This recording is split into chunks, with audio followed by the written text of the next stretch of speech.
friends, welcome to Designing and Fabrication. আজি আমি discuss কৰিম ONGC প্ৰমোশন প্ৰসেছখিনি স্টেপ বাই step. ONGC আৰু অইলৰ যেটো প্ৰমোশন ৰিলেটেড প্ৰসেছ হেতু ডিফাৰেন্ট নহয়, সিমিলাৰে হয়, কিন্তু ইয়াত আমি ফাৰ্স্ট ONGC ৰ ওপৰতে ডিসকাস কৰি আছো। তো ইয়াত মানে বিভিন্ন ৰাস্তা আছে, বিভিন্ন ধৰণৰ ৰোড আছে। ITI লেভেলটো মানে ৰাস্তাটো বেলেগ, আবাৰ ডিপ্লোমাটো বেলেগ, আৰু যেটো ইঞ্জিনিয়াৰিং যি গ্ৰেজুৱেট ইঞ্জিনিয়াৰ যিখিনি হিহঁতৰ লেভেলটো মানে অলপ ৰাস্তাটো বেলেগ। লাষ্টত গৈ মানে একেটা জেগাতে যোগ হয়, কিন্তু মানে ডিফাৰেন্ট ৰাস্তা পৰা মানে ষ্টাৰ্ট হয়। তো ফাৰ্স্ট অফ অল যিখিনি ITI বেচিছত যিখিনি সোমায় সিহঁতি জুনিয়ৰ টেকনিচিয়ান বা A1 পোষ্টত সোমায়, আৰু সেইটো মানে ITI লেভেলছখিনিৰ কাৰণে। আৰু ডিপ্লোমাখিনিৰ কাৰণে সিহঁতি এতিয়া যিখিনি পোষ্টত সোমায় সেইটো কোৱা হয় জুনিয়ৰ ইঞ্জিনিয়াৰিং এছিষ্টেণ্ট F1। সেইটো আগত A2 বুলি কৈছিলে, মানে কি ITI খিনি যেতিয়া এবাৰ প্ৰমোট হ'ব মানে ইনিশিয়েল ষ্টেজৰ পৰা, তেতিয়া সিহঁতি ডেপুটি টেকনিচিয়ানত যায় বা A2 বুলি কয়। সেই A2টোৱে আগত আছিলে মানে ডিপ্লোমাখিনিৰ কাৰণে ফাৰ্ষ্ট যিটো মানে পজিশ্যন পায় সিহঁতি সোমাই মেলিয়ে যিটো A2, সেইটোক এতিয়া নামটো মানে বদলাই মেলি লেভেলটোক F1 কৰি দিছে। বাকী সব একেই, বেছিক মানে যিমান আছে সব একেই, সেম থাকিব। মানে ITI খিনি সোমাব A1ত, আৰু ইয়াৰ পৰা যেতিয়া এবাৰ প্ৰমোশ্যন পাব আফটাৰ 4 ইয়াৰ্ছ, তাৰপিছত পাবগৈ সিহঁতি A2, আৰু মানে ডিপ্লোমাখিনি ডাইৰেক্ট সেই A2 পোষ্ট বা এই F1 পোষ্টত সোমাবগৈ।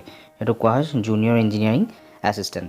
ইয়াৰ পাছত যেতিয়া ডিপ্লোমাখিনি নেক্সট প্ৰমোট হ'ব 4 ইয়াৰ্ছ পিছত, সিহঁতি পাবগৈ F2 বা সেইটো কোৱা হয় ইঞ্জিনিয়াৰিং এছিষ্টেণ্ট 4 ইয়াৰ্ছ পিছত। আৰু যেতিয়া মানে ITI খিনি ডেপুটি টেকনিচিয়ানৰ পৰা আকৌ এবাৰ প্ৰমোট হ'ল, তেতিয়া সিহঁতি পাবগৈ সেই F2, কিন্তু তাক তেতিয়া F2 বুলি নকয়, A3 বুলি কয়।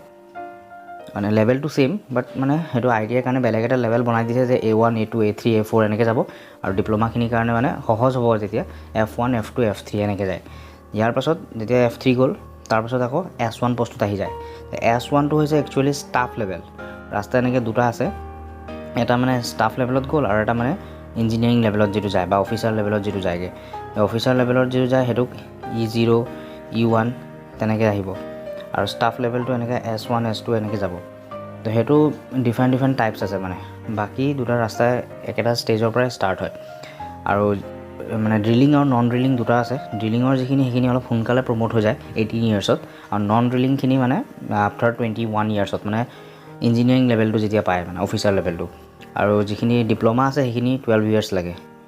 প্ৰথমতে ইয়াৰ পৰা ইয়ালৈকে 4 ইয়াৰ্ছ লাগিলে ডিপ্ল'মাখিনি, তাৰপিছত আকৌ 4 ইয়াৰ্ছ, তাৰপিছত আকৌ 4 ইয়াৰ্ছ। ইয়াৰ পাছত আহিব E0 মানে হৈছে এছিষ্টেণ্ট ইঞ্জিনিয়াৰ, যিটো মানে অফিচাৰ লেভেলটো ইঞ্জিনিয়াৰিং মানে লেভেলটো আহি গ'ল। আমি এইটো নন এক্সিকিউটিভ লেভেলত আছিলোঁ, সেই নন এক্সিকিউটিভ লেভেলৰ পৰা মানে এক্সিকিউটিভ লেভেলত আহি গৈছে। আৰু ইয়াৰ পাছত E1ত যেতিয়া আহিব আফটাৰ 4 ইয়াৰ্ছ, সেইটো হৈ যাব মানে যিটো গেট দি যিখিনি সোমায় গ্ৰেজুৱেট ইঞ্জিনিয়াৰিং ট্ৰেইনিং, সিহঁতি ডাইৰেক্ট মানে E1 পোষ্টত পায়। সেইটো কোৱা হয় AW পোষ্ট বা এছিষ্টেণ্ট এক্সিকিউটিভ ইঞ্জিনিয়াৰ। এই এছিষ্টেণ্ট এক্সিকিউটিভ ইঞ্জিনিয়াৰটো মানে E1। গেট দি যিখিনি সোমায় মানে ডাইৰেক্ট এইটো লেভেলতে সোমাই যায়। আৰু বাকী ডিপ্ল'মাখিনি ইয়াত এইটো পজিশ্যন আহোঁতে মানে টাইম লাগে। আৰু ইফালে 4 বছৰ লাগিলে 12 বছৰত ইয়াত E0 পাব, আৰু তাৰপিছত আৰু 4 বছৰ পাছত E1 পাব। কিন্তু E0ৰ পৰাই অফিচাৰ লেভেলটো ষ্টাৰ্ট হৈ যায়।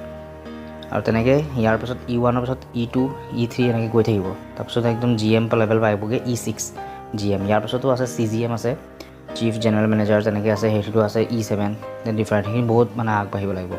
তো ইয়াত যিটো প্ৰচেছ আছে সেইখিনি এনেকৈ যাব 4 ইয়াৰ্ছকৈ যায়। আৰু যিখিনি মানে ITI লেভেল নন ড্ৰিলিং হয়, ড্ৰিলিঙত যিখিনি মানে ৰিক্ৰুইটমেণ্ট হোৱা নাই, সিহঁতৰ তেনেকৈ 21 ইয়াৰ্ছ লাগে টোটেল। 4 ইয়াৰ্ছ, তাৰপৰা 5 ইয়াৰ্ছ, ইয়াৰ পাছত 6 ইয়াৰ্ছ, আৰু যিখিনি ড্ৰিলিঙত মানে ড্ৰিলিং ছেকশ্যনত চিলেক্ট হয় সিহঁতৰ কাৰণে 18 ইয়াৰ্ছ লাগে। 4 ইয়াৰ্ছ এণ্ড দেন 6 ইয়াৰ্ছ। তো তাৰপাছত মানে সিহঁতি ইঞ্জিনিয়াৰিং লেভেল বা যিটো মানে অফিচাৰ লেভেলত যায়গৈ। আৰু যদি ষ্টাফ লেভেলত যায় সেইটো S1 হিচাপে মানে ইণ্ডিকেট কৰা হয়। ষ্টাফ লেভেলত গ'লে মানে কি হয়, অভাৰ টাইমটো পায়, ইঞ্জিনিয়াৰিং মানে লেভেলত নাথাকে।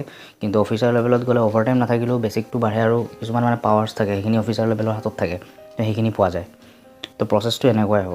চ' ফ্ৰেণ্ডছ, আজিলৈ ইমানেই। লাইক কৰিব, শ্বেয়াৰ কৰিব, ছাবস্ক্ৰাইব কৰিব। থেংকছ ফৰ ৱাচিং।